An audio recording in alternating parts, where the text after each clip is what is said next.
저는 서울에 사는 올해로 68세가 된 여성입니다. 1년 전 제가 세상에서 가장 사랑하는 외동딸을 췌장암으로 떠나보내야 했습니다.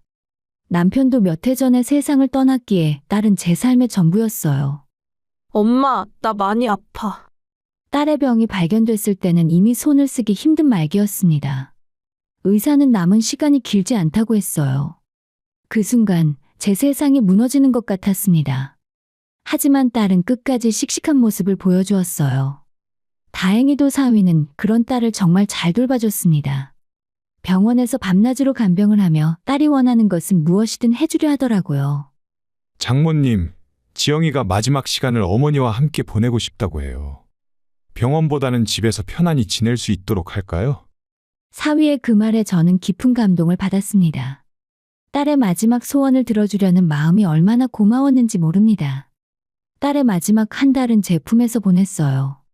어떻게든 지나가는 시간이 아쉬워서 하루라도 더 얼굴을 보고 싶었습니다. 하지만 딸의 시간은 얼마 남지 않았다는 걸 알고 있었어요. 마지막 밤 딸은 제 손을 꼭 잡으며 말했습니다. 엄마, 나 엄마 딸로 태어나서 정말 행복했어. 그게 딸이 제게 한 마지막 말이었습니다. 그리고 장례식 날 사위는 관 앞에서 오열했습니다. 어깨가 들썩일 정도로 크게 울었습니다. 지영아, 미안해. 내가 정말 미안해. 그 모습을 보며 저는 확신했습니다. 이 사람이 제 딸을 얼마나 사랑했는지를요. 장례를 치른 후에도 사위는 자주 저를 찾아왔습니다. 장모님, 지영이가 보고 싶어서 왔어요. 고마워. 자네도 힘들 텐데. 괜찮아요. 저보다 장모님께서 더 힘드시잖아요. 그런 사위를 보며 저는 마음이 아팠습니다. 젊은 나이에 아내를 잃은 그의 슬픔이 느껴졌거든요. 한 달에 한두 번씩 찾아와서 딸의 이야기를 하며 함께 그리워했습니다. 때로는 딸이 좋아했던 음식을 가져와 함께 나누기도 했어요. 장모님, 지영이가 제일 좋아하던 집 근처 시장 떡볶이 사왔어요. 그래, 우리 지영이가 떡볶이를 참 좋아했지. 그런 시간들이 몇 개월간 계속됐습니다. 저는 사위가 진심으로 딸을 그리워한다고 믿었어요. 하지만 시간이 흐르면서 저는 이렇게 생각했습니다. 이제 사위도 자신의 삶을 살아야 하는 거 아닐까. 젊은 나이에 혼자가 된 사위가 새로운 인연을 만나서 행복하게 살았으면 하는 마음도 있었습니다. 그래서 일부러 점점 연락을 뜸하게 했어요. 때마침 사위도 마찬가지 생각이었는지 찾아오는 횟수가 줄어들었습니다. 저는 그게 자연스러운 일이라고 생각했죠. 그렇게 1년이란 시간이 또 흘렀습니다. 저는 서서히 마음을 정리하며 혼자만의 삶에 적응해 가고 있었어요. 하지만 저는 몰랐습니다. 그 모든 위로와 눈물과 그리움이 얼마나 치밀한 연기였는지를요. 그리고 제가 곧 알게 될 진실이 얼마나 끔찍한 것인지도 말입니다. 딸이 떠난 지 1년 반이 지난 어느 가을날이었어요. 김장철이 되어 혼자 김치를 담그고 있었는데 문득 사위의 얼굴이 떠올랐습니다. 사위도 우리 집 김치를 참 좋아했는데 한번 갖다 줘야겠다. 딸이 생전에 제가 담근 김치를 정말 좋아했거든요. 매년 김장철이면 큰 통을 들고 와서는 엄마 김치가 세상에서 제일 맛있어. 우리 그이도 얼마나 좋아하는지 몰라? 라고 했던 기억이 났습니다. 김치를 담그고 나서 큰 통 하나를 따로 준비했습니다. 사위에게 안부도 물어볼 겸 오랜만에 잘 지내고 있는지 얼굴도 보고 싶더라고요. 요즘 들어 연락이 뜸했던 터라 더욱 그랬습니다. 사위가 사는 아파트는 저희 집에서 그리 멀지 않은 곳이었습니다. 딸과 결혼한 후로 쭉 그곳에서 살았으니까요. 무거운 김치통을 들고 가는 길이 조금 힘들긴 했지만 사위의 반가운 얼굴을 생각하니 발걸음이 가벼워졌습니다. 아파트 정문을 지나 엘리베이터를 타고 12층에 도착했습니다. 익숙한 1203호 앞에 서서 초인종을 눌렀습니다. 네, 누구세요? 그런데 들려온 목소리가 이상했습니다. 젊은 여자 목소리였는데 사위의 목소리가 아니었습니다. 손님이 와 있나? 아니면 이사를 간 건가? 잠깐 혼란스러웠지만 다시 한번 초인종을 눌렀습니다. 박진호 씨 집 맞나요? 장모인데요. 잠깐의 정적이 흘렀습니다. 그리고 집안에서 들려오는 소리. 여보, 어떤 할머니가 자기를 장모님이라고 하는데? 여보, 저는 귀를 의심했습니다. 분명히 여보라고 들었어요. 그리고 잠시 후에 현관문이 열리고 30대 초반으로 보이는 젊고 예쁜 여성이 나타났습니다. 어디서 본 듯한 얼굴이었는데 기억이 잘 나진 않더라고요. 안녕하세요. 그 여자는 어색하게 인사했고 곧이어 사위도 나타났습니다. 장모님, 왜 갑자기? 사위의 얼굴은 당황과 난처함으로 일그러져 있었습니다. 제가 예상했던 반가운 표정이 아니었어요. 저는 사위의 얼굴 표정을 본 순간 모든 것을 이해했습니다. 사위가 재혼을 했구나. 그것도 저에게 아무런 말도 없이. 지나가는 길에 김치 좀 갖다 주려고 왔어. 자네가 좋아하던 김치 말이야. 제 목소리는 떨리고 있었습니다. 김치통을 사위에게 건네주며 말했습니다.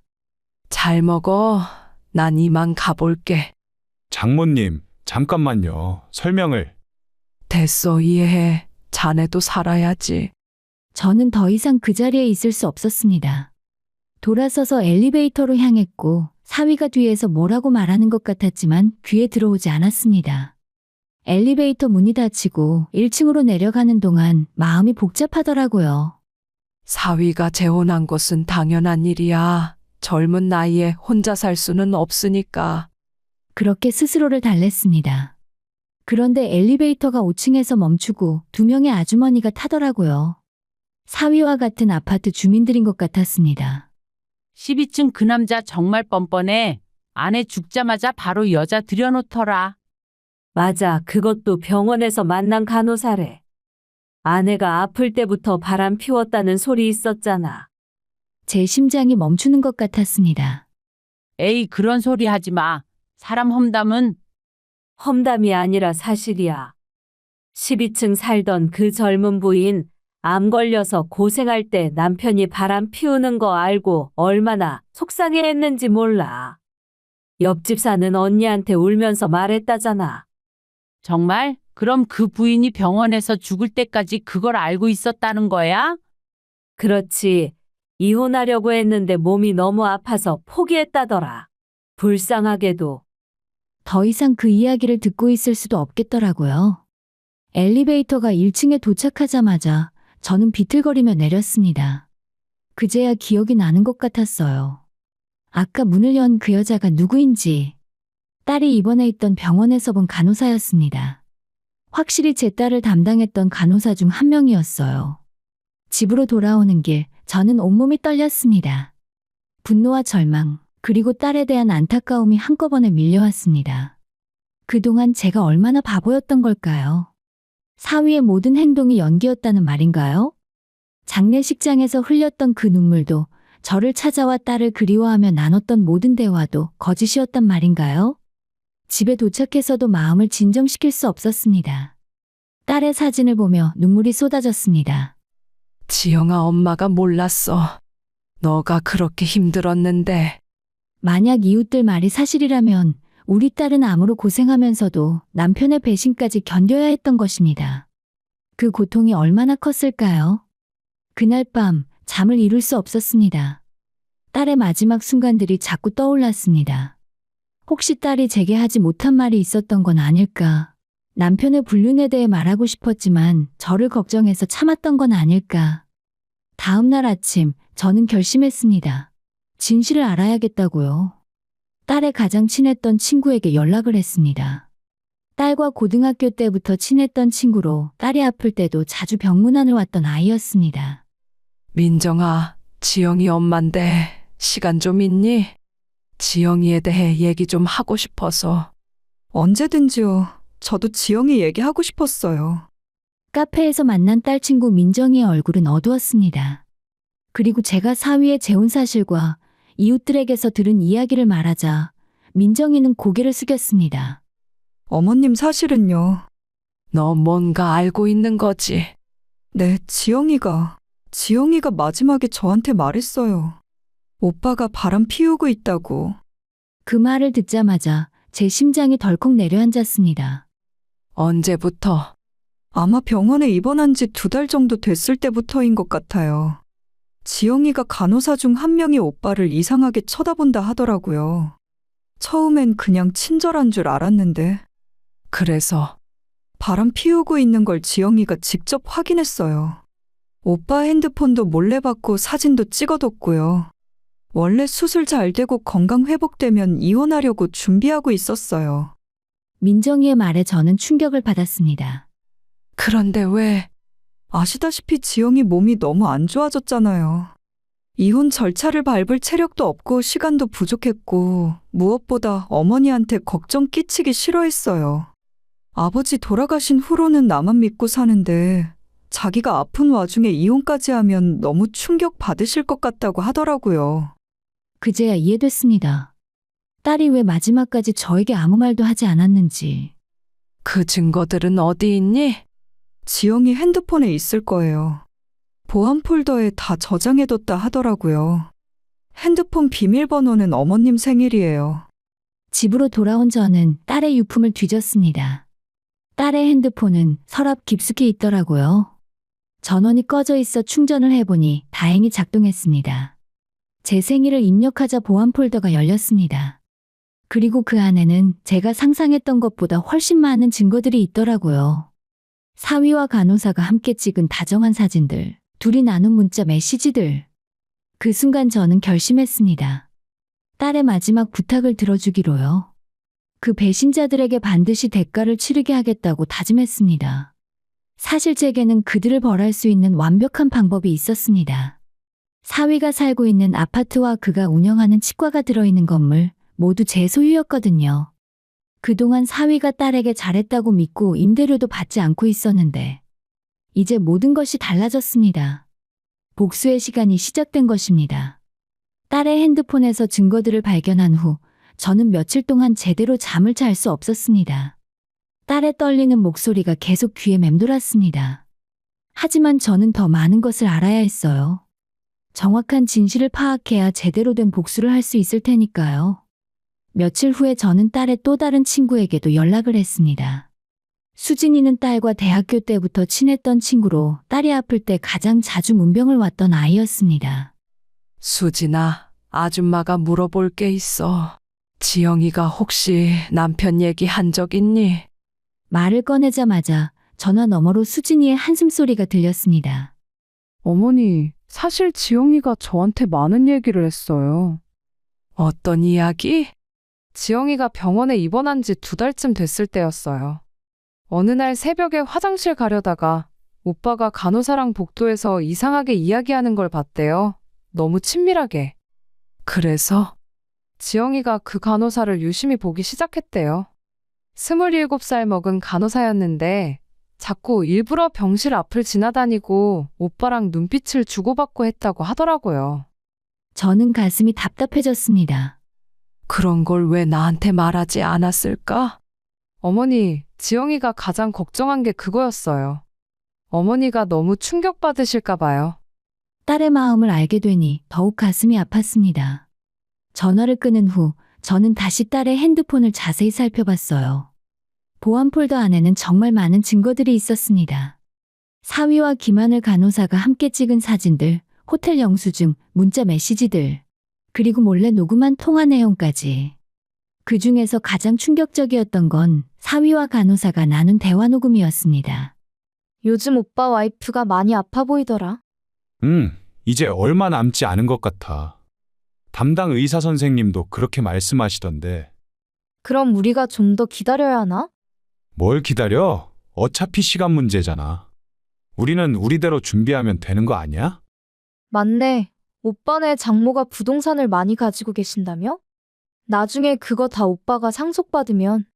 더 이상 들을 수 없었습니다. 이 사람들은 제 딸이 죽어가는 동안에도 재산 이야기를 하고 있었던 것입니다. 딸이 직접 녹음한 마지막 음성 파일을 다시 들었어요. 엄마, 나 너무 억울해. 내가 이렇게 아픈데 오빠는 다른 여자랑. 엄마가 이걸 듣고 있다면 제발 나 대신 꼭 복수해줘. 그 사람들이 나한테 한 짓을. 엄마 미안해. 엄마한테 이런 부탁을 하게 돼서. 하지만 나 혼자서는 할 수 없어. 너무 아파서. 딸의 음성을 들으며 저는 통곡했습니다. 제 딸이 얼마나 고통스럽고 억울했을까. 사랑하는 남편에게 배신당하고 고통 속에 죽어가면서도 그 분노를 삭혀야 했던 딸의 마음을.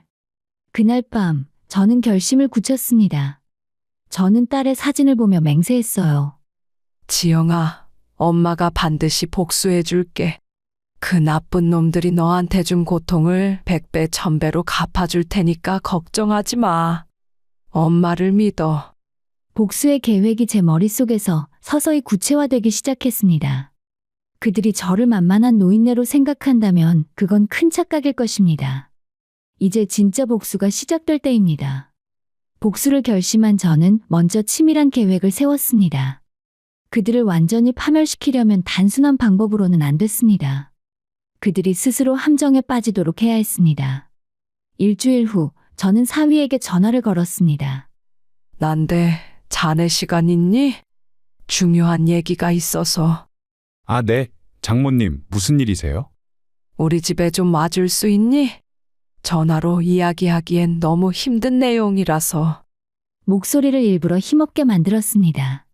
사위는 금세 걱정스러운 톤으로 말했습니다. 네, 지금 바로 건너갈게요. 괜찮으세요? 그리고 1시간 후 사위가 집에 도착했습니다. 저는 거실 소파에서 힘없이 앉아 있었죠. 장모님, 얼굴이 많이 안 좋아 보이세요. 어디 아프신 건가요? 일단 앉아. 말해야 할 게 있다.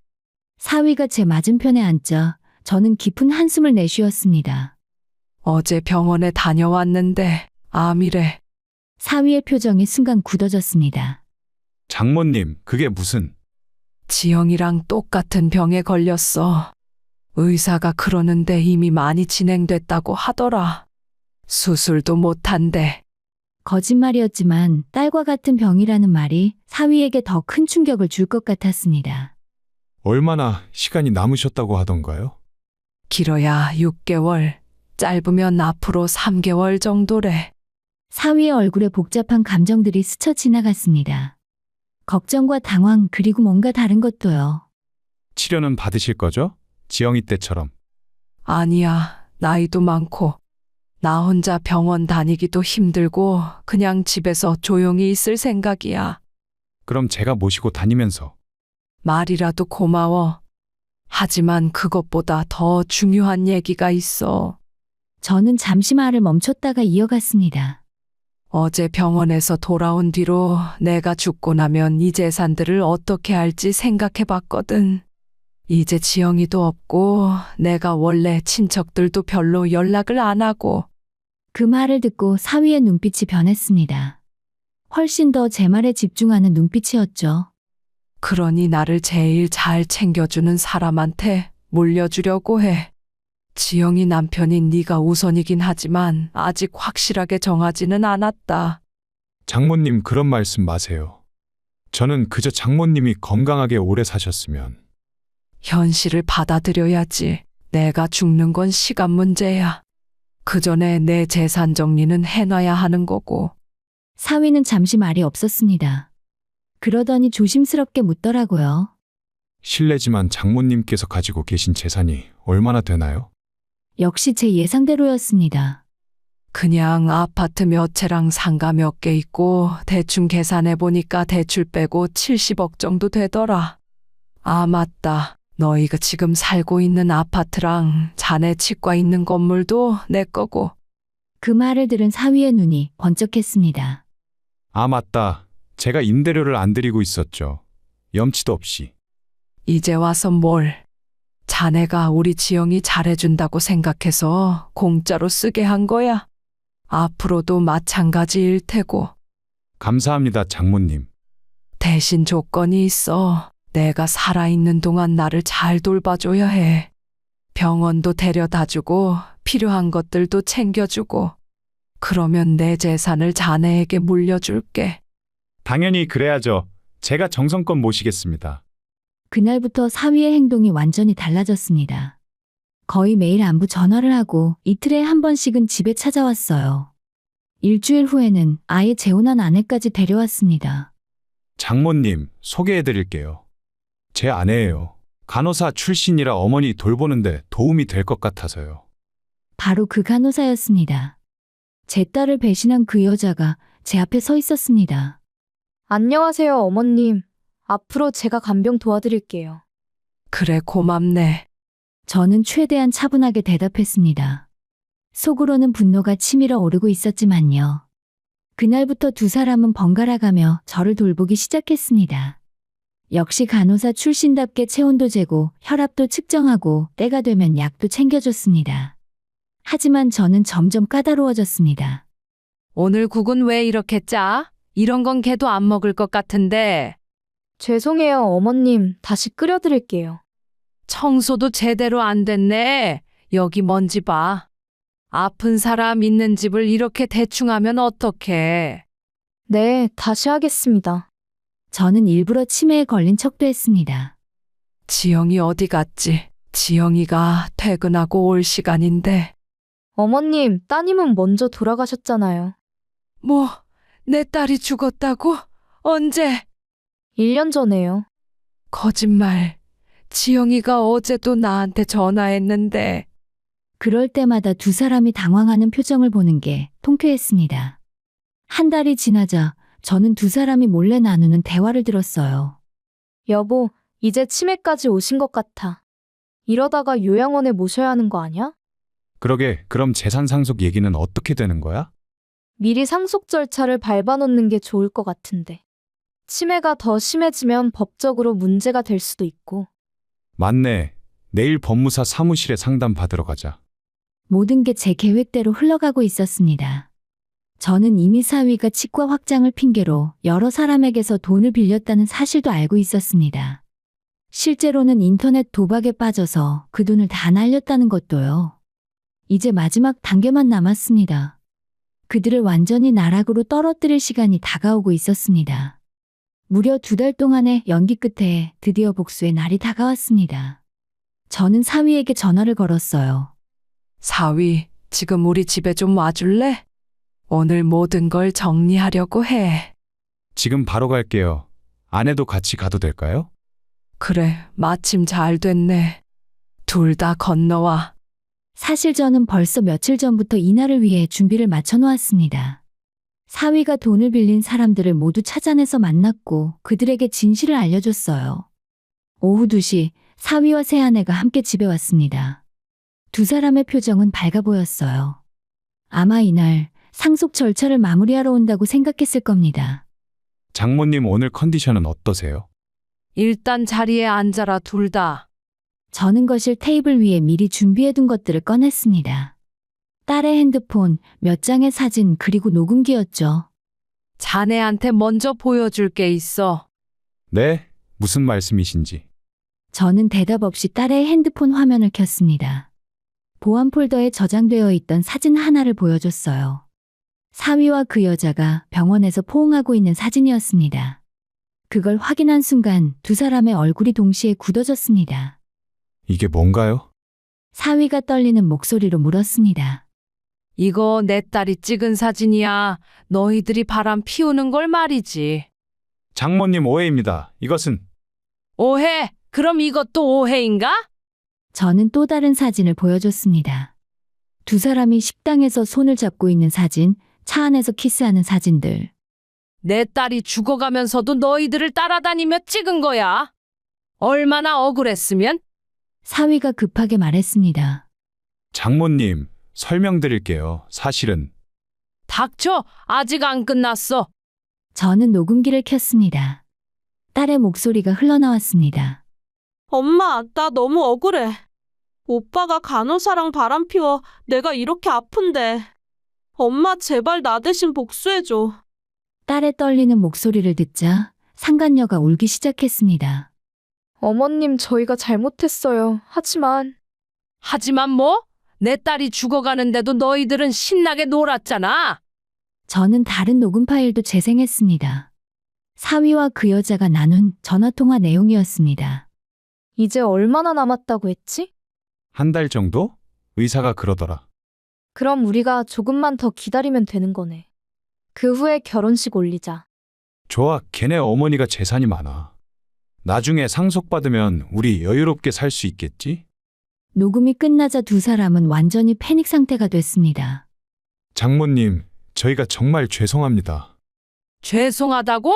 내 딸 죽인 놈들이 죄송하다고? 저는 자리에서 일어났습니다. 너희들 덕분에 내 딸이 얼마나 고통스러웠는지 알아? 병으로도 아픈데 마음까지 찢어져서 죽어간 거야. 어머님 용서해주세요. 정말 잘못했어요. 상간녀가 먼저 무릎을 꿇었고 사위도 이어 똑같이 무릎을 꿇고 빌었습니다. 용서? 용서는 내 딸한테 받아야지. 그때 제가 안방 문을 열며 말했죠. 이제 다들 나오세요. 안방에서 4명의 남자들이 나왔습니다. 모두 사위에게 돈을 빌려줬다가 떼먹히게 된 사람들이었습니다. 네가 치과 확장 자금이라며 우리한테 받은 돈 어디 갔어? 도박으로 다 날렸다면서 이 사기꾼아. 사위가 뒤로 물러서며 소리쳤습니다. 잠깐만요. 제가 다 설명할게요. 설명은 무슨, 이 사기꾼아, 변명은 경찰서 가서 해. 한 명이 휴대폰을 꺼내 112에 신고했습니다. 여기 사기꾼 있어요. 수억 원 사기친 놈이요. 저는 차분하게 말했습니다. 자네가 치과 확장한다며 빌린 돈 팔어 모두 인터넷 도박으로 날렸지? 이분들이 증거도 다 가지고 있어? 장모님, 한 번만 도와주세요. 장모님이 도와주시면 그 정도 돈은. 나한테 도와달라고? 내 딸 죽인 놈들을. 그리고 얼마 후에 경찰이 도착했습니다. 사위와 상간녀는 사기와 공동범행 혐의로 체포됐습니다. 경찰에 끌려가며 사위가 마지막으로 저를 바라봤습니다. 장모님, 이 모든 게 계획이었던 거예요? 저는 냉정하게 대답했습니다. 그래, 처음부터 끝까지 다 계획이었어. 너희들이 내 딸한테 한 짓을 똑같이 갚아준 거야. 그럼 암도 거짓말이었던 거예요? 당연하지. 너희들 같은 놈들 똑같이 당해보라고. 내가 진짜 병에 걸릴 이유는 없거든. 경찰차에 태워지면서도 사위는 믿을 수 없다는 표정이었습니다. 경찰이 떠난 후에 채무자들도 다들 떠나고 집안이 조용해졌습니다. 오랫동안 품어왔던 분노가 조금씩 풀리는 것 같았습니다. 하지만 복수는 여기서 끝이 아니었어요. 진짜 마지막 단계가 남아있었거든요. 다음 날, 저는 부동산 관리업체에 전화를 걸었습니다. 사위와 그 여자가 쓰고 있던 아파트와 치과 건물 모두 계약 해지하고 내보내세요. 오늘 당장이요. 그들의 삶의 터전까지 모두 없애버리는 것. 그것이 제 복수의 완성이었습니다. 그리고 복수를 완성한 지 한 달이 지났습니다. 사위와 상간녀는 사기 혐의로 실형을 선고받고 교도소에 수감됐습니다. 당연히 치과는 문을 닫았고 그들이 살던 아파트에는 새로운 세입자가 들어왔어요. 모든 것이 제가 원하는 대로 끝났는데 이상하게 마음이 텅 빈 것 같았습니다. 저는 매일 딸의 사진 앞에 멍하니 앉아 있었어요. 복수를 마쳤지만 딸이 돌아오는 것은 아니니까요. 지영아, 엄마가 네 원수를 갚아줬어. 이제 마음이 좀 편해지니? 하지만 대답은 돌아오지 않았습니다. 그저 딸의 환한 미소만이 사진 속에서 저를 바라볼 뿐이었습니다. 어느 날 밤에 잠을 이루지 못하고 있던 저는 다시 딸의 핸드폰을 꺼내 들었습니다. 혹시 제가 놓친 파일이 있나 싶어서요. 보안 폴더를 뒤지다가 저는 제가 한 번도 들어보지 못한 음성 파일을 발견했습니다. 손가락이 떨리면서 재생 버튼을 눌렀습니다. 엄마, 나 많이 아파서 말도 제대로 못하겠어. 그래도 꼭 하고 싶은 말이 있어서 녹음해도. 딸의 목소리였습니다. 그런데 이전에 들었던 복수를 부탁하는 음성과는 전혀 달랐습니다. 화는 없고 그저 따뜻하고 부드러운 목소리였어요. 엄마, 나 엄마 딸로 태어나서 정말 행복했어. 어릴 때 아빠 없어도 엄마 혼자 나를 키우시느라 얼마나 힘드셨을까. 그런데도 늘 웃으시면서 우리 지영이가 있어서 엄마는 행복해 라고 말하시던 게 기억나. 딸의 목소리를 들으며 저는 눈물이 쏟아지기 시작했습니다. 엄마가 밤늦게 일하고 돌아와도 내 숙제 봐주시고 아플 때는 밤새 간병해주시고 엄마 덕분에 나는 정말 사랑받고 자랐어. 딸의 목소리는 점점 약해져 갔습니다. 엄마, 나 이제 진짜로 많이 아파. 아마 얼마 못 버틸 것 같아. 그런데 무서우면서도 한편으로는 괜찮아. 엄마가 이렇게 사랑해줬으니까. 저는 핸드폰을 꼭 안고 울었습니다.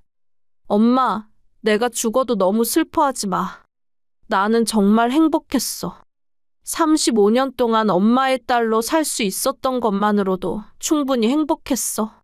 딸의 음성은 계속 이어졌습니다. 그리고 엄마, 부탁이 하나 있어.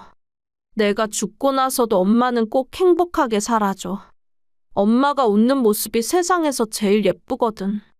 나는 하늘에서 그런 엄마를 보고 있을 거야. 엄마가 미안해. 엄마, 다음 생에도 또 엄마 딸로 태어나고 싶어. 그때도 나를 이렇게 사랑해 줄 거지? 엄마 정말 정말 사랑해. 그리고 고마워. 음성 파일이 모두 끝났습니다.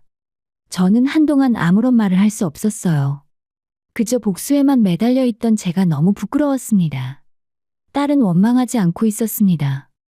오히려 제게 감사하며 앞으로도 행복하게 살기를 바라고 있었어요. 그 순간 깨달았습니다. 진짜 중요한 건 복수가 아니라 딸이 남긴 사랑이었다는 것을요. 다음 날 아침, 저는 결심했습니다. 이제부터는 정말로 의미 있는 삶을 살자고요. 먼저 시청에 가서 기부 신청서를 작성했습니다. 독거노인 돕기와 소외계층 아이들 교육비 지원에 사용해 주세요. 기부자 명의는 지영 엄마로 해주시면 됩니다. 금액이 얼마나 되시나요? 1억입니다. 담당 공무원이 깜짝 놀랐지만 저는 이미 마음을 정한 상태였습니다. 그 후 저는 동네 복지센터에서 독거노인들을 돌보는 봉사활동을 시작했습니다. 어머니, 왜 이런 일을 시작하셨어요? 복지센터 직원이 물었을 때 저는 대답했습니다. 제 딸이 원하는 일이에요. 딸이 저에게 행복하게 살라고 했거든요. 누군가를 도우며 사는 게 진짜 행복인 것 같아서요. 그렇게 또 6개월이 지났습니다. 저는 예전보다 훨씬 평온해졌어요. 복수심으로 가득했던 마음이 이제는 따뜻함으로 채워졌죠. 매일 밤 하루를 마무리하기 전에 딸의 사진 앞에서 하루 있었던 일들을 이야기합니다. 지영아, 오늘 혼자 사시는 할머니께 미역국을 끓여드렸어. 할머니가 네 이야기를 듣더니 그런 착한 딸을 둔 어머니는 복 받을 거야 라고 하시더라. 그리고 복지센터에서 장학금 받은 아이가 편지를 보냈어. 지영 언니 덕분에 공부 열심히 하겠습니다 라고 쓰여 있더라. 네가 하늘에서 도와준 거지. 때로는 딸이 정말로 대답하는 것 같기도 했습니다. 따뜻한 바람이 불어오거나 갑자기 마음이 평온해질 때면 딸이 곁에 있는 것 같았어요. 지영아, 엄마가 이제야 알겠어. 네가 진짜 원했던 게 복수가 아니라 엄마의 행복이었네. 앞으로는 네가 원하는 대로 살게. 다른 사람들도 도우면서 의미 있게 살 거야. 이제 저는 알고 있습니다. 진정한 사랑은 복수가 아니라 용서이고 미움이 아니라 베풀미라는 것을 말입니다. 딸 지영이의 이름으로 저는 새로운 인생을 시작했습니다.